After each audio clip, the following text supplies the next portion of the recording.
Эзний хайр инрэл дуустдаггүй. Өршөөлт нь төгсгөлгүй. Өглөө бүр энэ нь цоо шиг. Таны итгэлт байдал юутай аваагаавэ.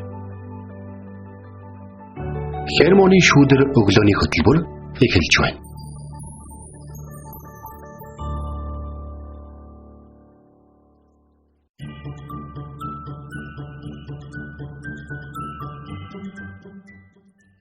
Өглөөний мэнд. Өглөөний мэнд үгүй.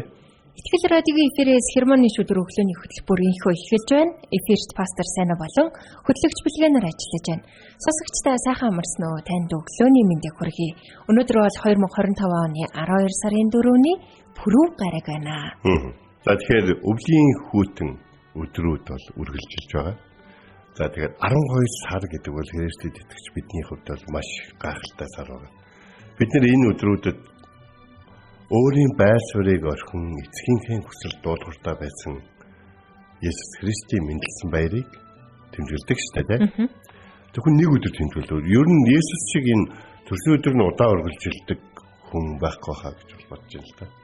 Тэгэлгүй яах вэ? Тэгээд энэ 12 сар бол хүн болгоны хувьд маш онцгой сар гэдэг шүү дээ. Хайрыг мэдэрсэн, хайрыг бусдад мэдрүүлсэн тий.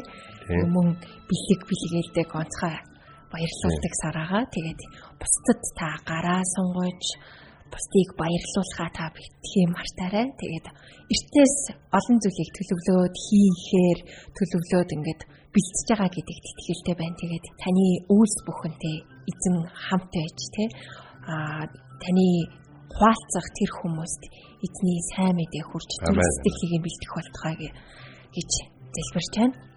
Тэгээд бид нэр хермоны шүдэр өглөөний хөтөлбөрөөр бурхантай илүү ойр байх тий ойр дотн харилцаатай байж бурхныг таньж мэдэх хийн тулд илүү их суралцаар байгаа шүү дээ. Тэгээд итгэлийн талаар өнөөдөр үргэлжлүүлэн суралцах болно. Тэгээ бурхан өөрийгөө, өөрийн зорилгоодыг, өөрийн арга замуудыг илчлэхийн тулд биднээс итгэж шаарддаг болохыг Библи маш олон удаа өгүүлсэн байдаг. Тэгээ Библийн баатруудын түүхээс харах юм бол тэд итгэлээр ямар гайхалтай зүйлс хийснийг бид уншдаг шүү дээ.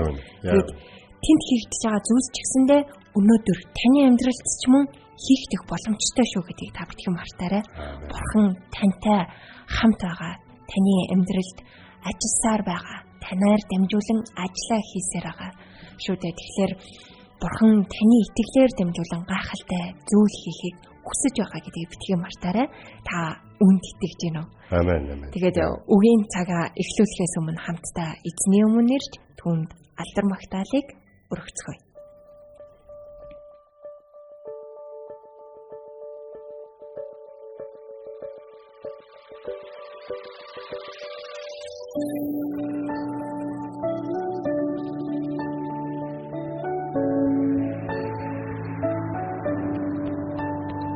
Зүлхэсэн орхосон сэтгэл төрүүлсэн байж төггүй бияж гүн харахгүй анзаараа байхад ирлээ тусган замыг засан биесэн найдан түүний юм байна бүхний өргөн байна амжилт байна 비에진 내게 돈이 온다 북이 오른다 인생다 둘이 Brothers What's us weekly 하루사 둘이 Another beach And the thing What's your song isn't matter.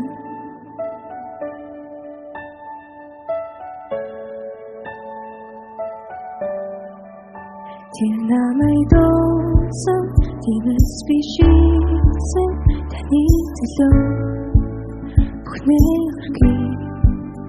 Till now my gava zurhi bushinche orimos hoş. Bayrikuson. The answer fled to your bed. Бүхний өргөн байна. Амьдлан байна. Би эзэн найдах түүний өргөн байна. Бүхний өргөн байна. Амьдлан байна. Түүний надад ич босож бигэ харсан. Түүний надад ич ханддимэн урчсан.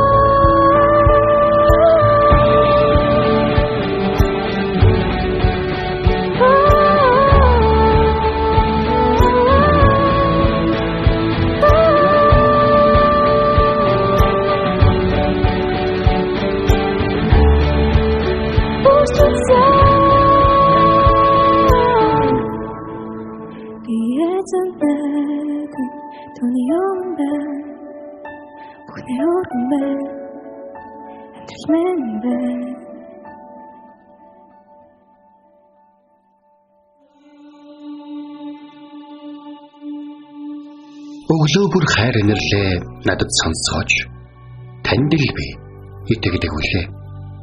Явах замыг минь надад зааж өгөөч. Танд л би сэтгэлээ өргөн байна. Дуулал 143-ийн 8.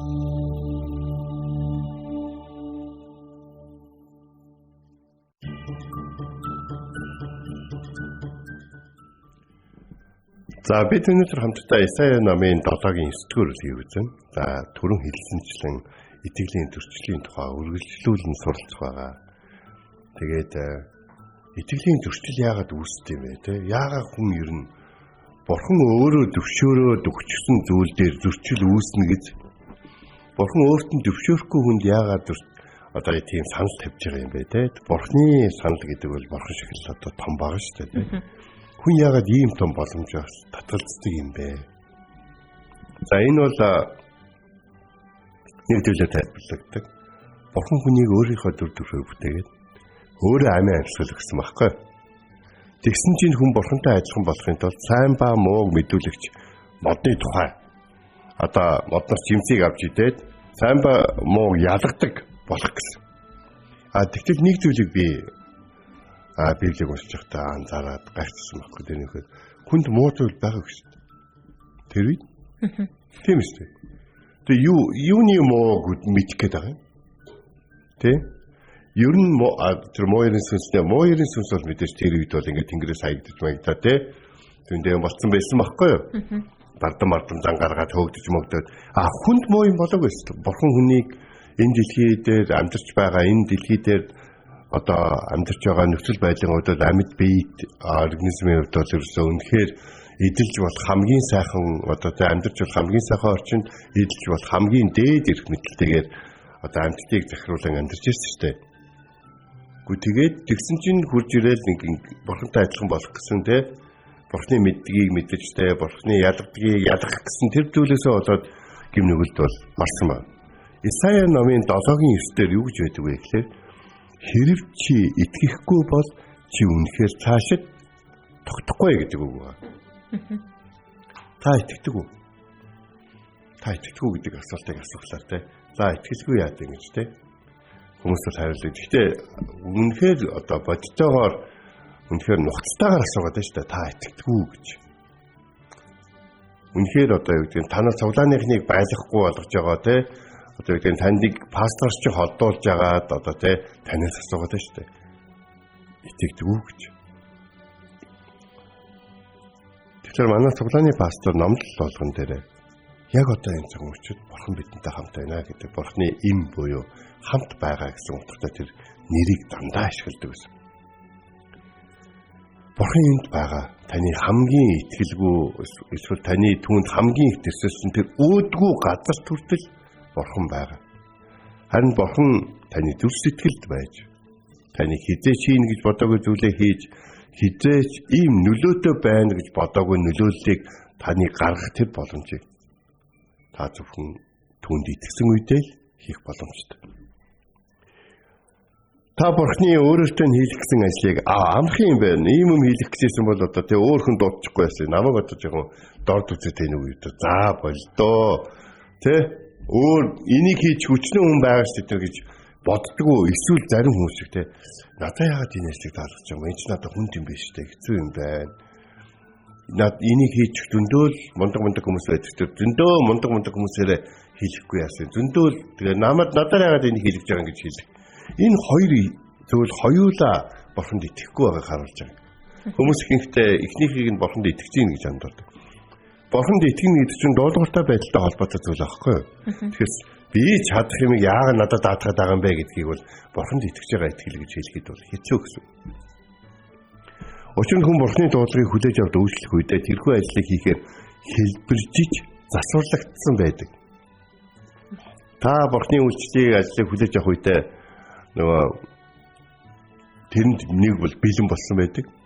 Эсвэл юу гэдгийг тэрийг хийж ээж бэлэн болох байдаг. Тэгэхээр энэ нь өөрөө их сонирхолтой зүйл аахгүй юу? Есүст итгэе. Есүс жинкнээсээ итгэе.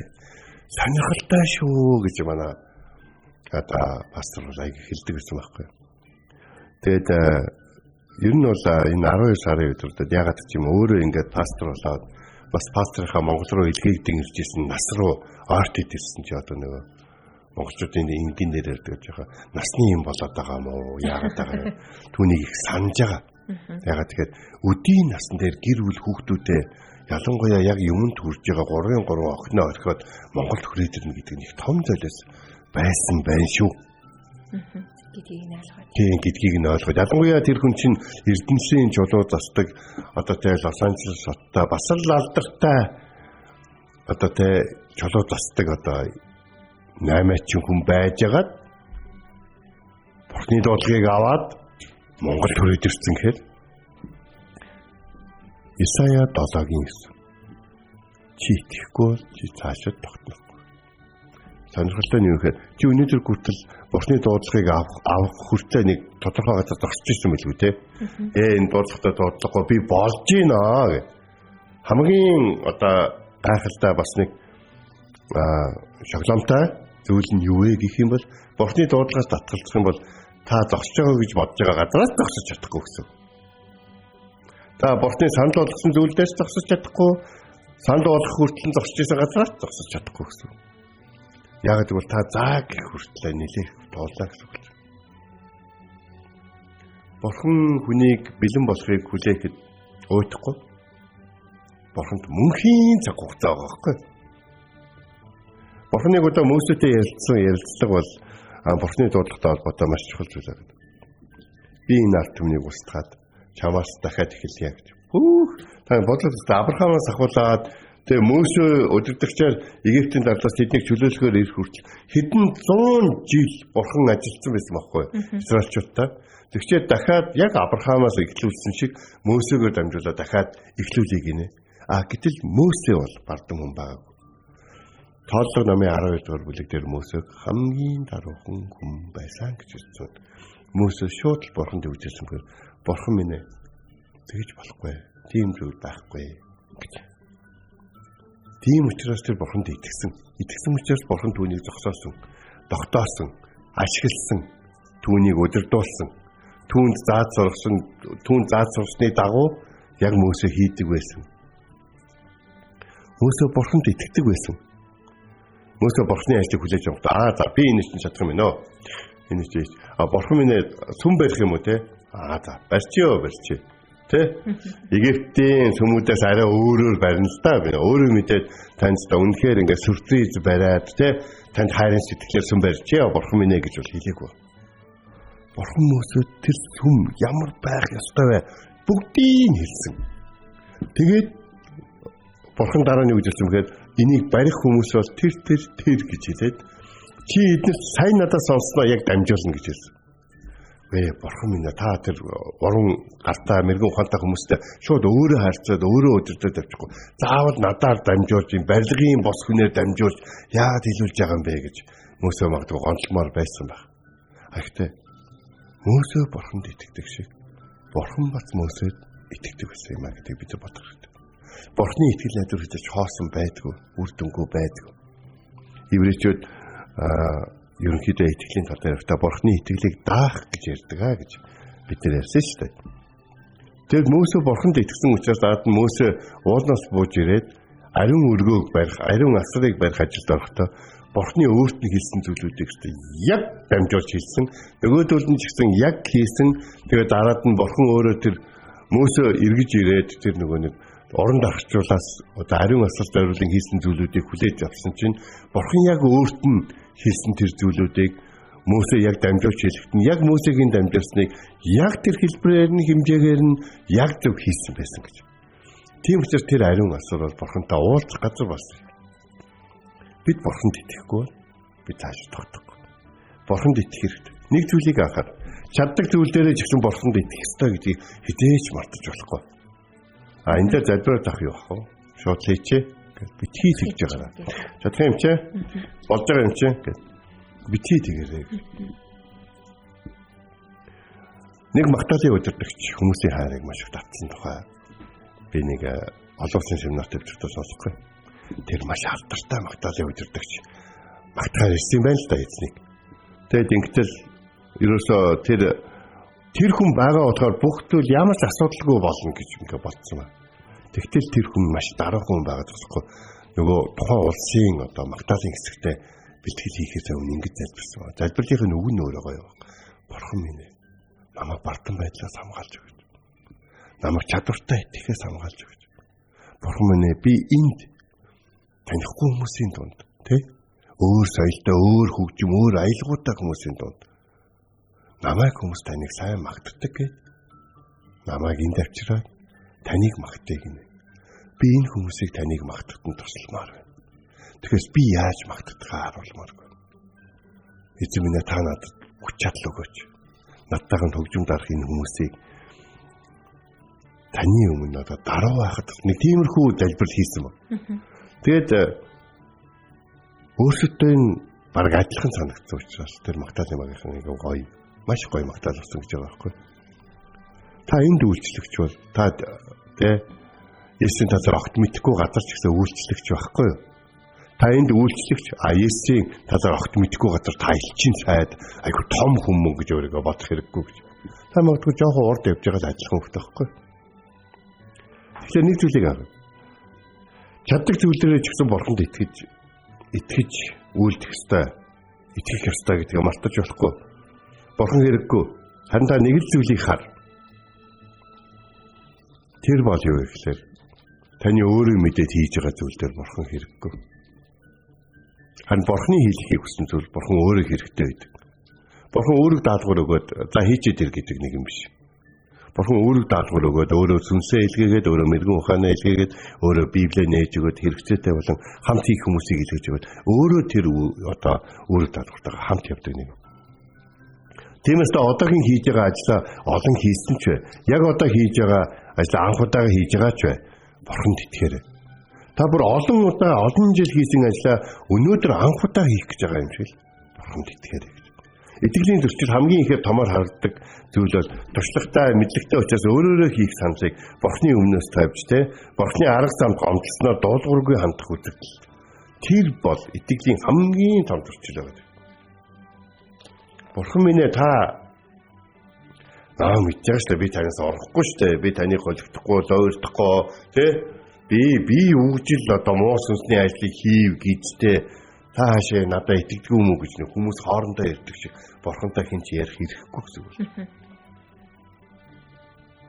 Сонирхолтой заримдаа хоёулаа шүүлт гэдэг ингээд орчуулагдаад байдаг гинэ. Зөрчил гэдэг үг. Тэгэхээр энэ бурхныхаараа хийх юм уу, сурснараа хийх юм уу гэдэг энэ чи зөрчил байгаа шүү дээ. Харин грек хэлэн дээр энэ шүүлт гэсэн утгатай байгаа гэдэг гинэ. Ягаад тэгэхээр бурхны шиг шүүн гутаа өөрөө хийж болдог байхгүй гэдэг энэ хэсэг байхгүй юу?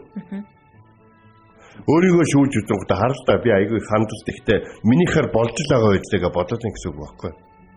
Тийм болохоор бид хамтдаа өнөөдөр итгэлийн зөрчлийн тухай ярьж байхдаа бурхныхаар хийх үү, сурснараа хийх үү гэдэг дээр өөрийнхөө яг одоо хийж байгаа зүйлийг тавиад асуугаад үзээрэй. Сонирхолтой нь юу гэхээр энэ салаа зам биш. Харин уулзуур гэдгийг бодож үзэх хэрэгтэй. Та одоо ингэж явж байгаа юу биш. Та ерөөсөө яах хэрэгтэй гэхээр бурхан миний өнөөдөр хүртэл сурч ирсэн зүйлийг ашиглах гэж байгаа учраас Харин би энийгээ бурханд даруугаар тавьж өгөөд бурхныхаар хийж бурхны явуулсан замаар явах хэрэгтэй гэдэг дээр таачаар. Итгэхгүй бол цаашаа тогтохгүй гэдэг үгийн хувьд бурханд итгэх замыг сонгох юм бол та яг зөв замаараа яв. Өөрийнхоороо сонгох бол мэдээж буруу замаараа л явна гэсэн. Итгэлийн зөрчил бидний амьдралын бүхий шийдвэрүүдийн өмнө байдаг гэдгийг санах хэрэгтэй. Бурхангүйгээр шийдчих юм гэж бол ерөөсөө байхгүй гэсэн. Залбираад шийдээгүй зүйл гэж бол байхгүй. Харин залбирахгүйгээр шийдсэн зүйл гэж байхгүй гэдэг үг л багтдаг. Түүнээс итгэлийн зөрчил хаана их болдог вэ гэхээр яг үндэ тань цаад болж байгаа ч юм уу эсвэл таныг дорд үзж байгаа, таныг шүүж байгаа хүмүүсээс болоод биш. Харин та өөрөө тэдгээр зүйлүүдэд илүү их анхаарлаа хандуулж байна эсвэл бурхан танд алсан, бурхан тантай хамт байгаа гэдэг илүү итгэж гинүү гэдэг дээр чинь зөрчлийг чинь хамгийн гол түмэн яваад байгаа. Төгсгөлд нь тэр ч удаа та энэ үйлдэлд олон жил болсон байсан ч гэсэн танаас хүмүүс суралцах хэмжээний туршлагатай болсон байсан ч гэсэн бурханд итгэдэг учраас энэ бүхэн болсон гэдгийг хизээч битгий мартаарай. Амен. Өнөөдөр өгийн цагаар олон зүйлийг та эзнээс хүлээн авч бас мөн тунгаан бодож байгаа гэдэгт итгэлтэй байна. Тэгээд түрүүн пастрын хийсүүгийг дахин сануулгаа тий. Чаддаг зүйл дээрээ ч гэсэн бартаж болохгүй шүү. Бурханд итгэж найдаарай. Тэгэхээр таны хийх байгаа тэр зүйл бардам зүрх сэтгэлээр биш харин эзэнд итгэж найдах тэр зүрх сэтгэл дор хийгдэх болтугай. Ингээд эзний өмнө хамтдаа ирцгээе.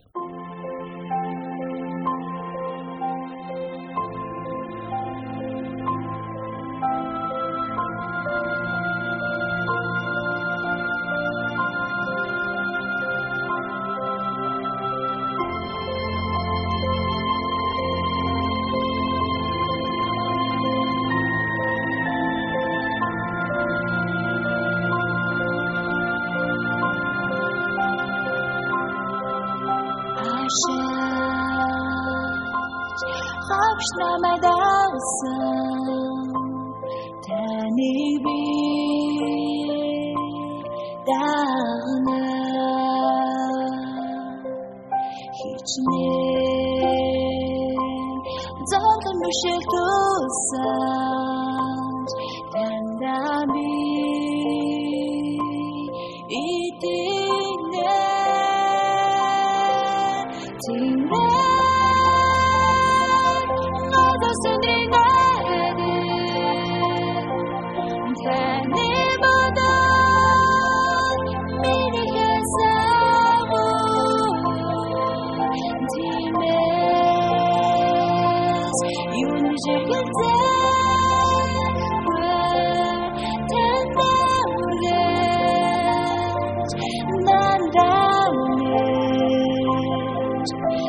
Өнөөдөр бид нэр Исая номын 7-р бүлгийн 9-р ишлэлээс суралцлаа.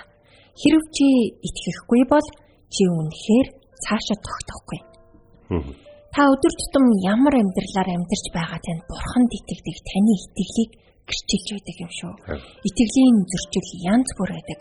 Бурхантай уулзрахад итгэл шаардагддаг. Бурхантай уулзрах учрлууд Бурхан хэмжээний том байдаг юм шүү. Бурханы урилгад хариулж байгаа таны хариулт Бурханд итгэх итгэлийг тань харуулж байдаг. Тэгээд жинхэнэ итгэл үйлдэлийг шаарддаг юм аа. Амен. Тэгэхээр бид нэр өнөөдрийн үгийг бүгдээрээ бодоод хамгийн гол нь тийм те гэдэг ингээд өнгөрөх биш те. Тийм тэгэхээр би юм байж болохгүй гэсэн шийдвэр гаргаарай гэж би бол танд бол хэлмээр байгаа. Тэгээд бүгдээр хамтдаа эзний өмнөрөө тайлбарыг би таны өөрийнхөө төлөө бас тайлбараасаа гэж бол хүсэж байна. Ингээ хамт тайлбарыг. Их эзэн минь энэ цаг үед өнөөдөр бид бичээсээс Паул ахын хэлсэн би өөрөө онцхгүй тулд хичээдэг гэдэг үгийг санан тайлбарч байна. Бас бид нар Исая намын 7-гийн 9-дэр хэлсэнчлэн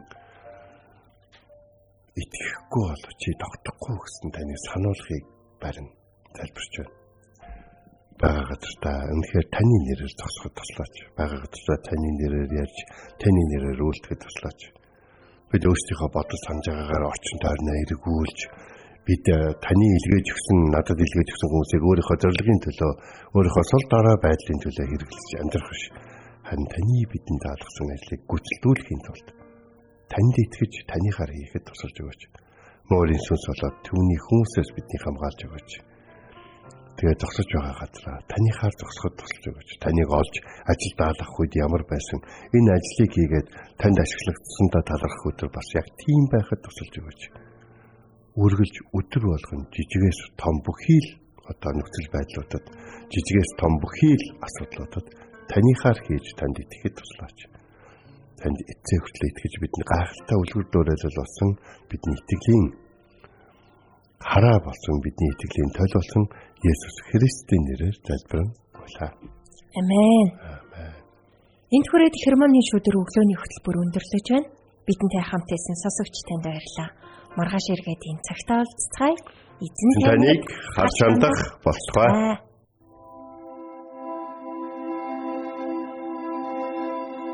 Эзэн зүрхийн чинь Бурхны хайр ба Христийн төвчөрт чиглүүлэх болтугай. Хермоны шүдэр өглөөний хөтөлбөр танд хүрлээ.